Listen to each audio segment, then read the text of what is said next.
UP Prayagraj में देखा मिली भक्तों सुह गहली जो सहर पूरा जाम हो जाइए भिड़ नियंत्रण पर प्रयागराज संगम स्टेशन को बंद कर महाकुंभ अवसर में एकत्रित होता विशाल भिड़ को परिचालन कर प्रशासन कष्टकर परिस्थितिर सम्मुखीन होती स्टेशन को गतकाली गोटाए ठारू बंद रखा 12 फेब्रुआरी माघ पूर्णिमा अवसर में प्रयागराज में एक विराट भिड़ एकत्रित होबार आशा एपरी परिस्थिति रे एही स्टेशन को 11 तारिख बंद किंतु गतकाली सहर में भिड़ जमीबारु एही स्टेशन को गोटे दिन पूर्व बंद कर दिया जाइछि।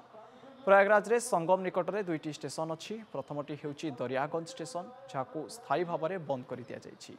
तेबे द्वितीय स्टेशन हेउछि प्रयागराज संगम जहाँ रविवार दिन गोटाए बंद कर दिया जाइथिला। पूर्व एही स्टेशन स्नान उत्सवर 2 दिन पूर्व बंद रहुतला किंतु रविवार सहर में प्रबल भिड़ हेतु यह पूर्व स्टेशन को बंद कर दिया जाइछि।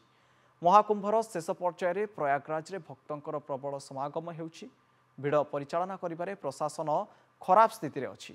पुलिस कर्मचारी मानकु प्रायतः 16 रु 18 घंटा निरंतर काम करने को बाध्य करा जाउछि।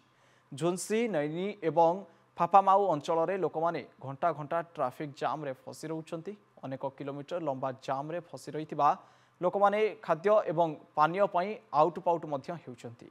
एभरी परिस्थिति रे अनेक राज्यर सरकार लोक माननकु प्रयागराज न जिबा पई मध्य निवेदन करिसंती। तथापि भक्त माने पवित्र बुड़ पकाइबा पई प्रयागराज अभिमुखे निरंतर यात्रा करि चलछंती।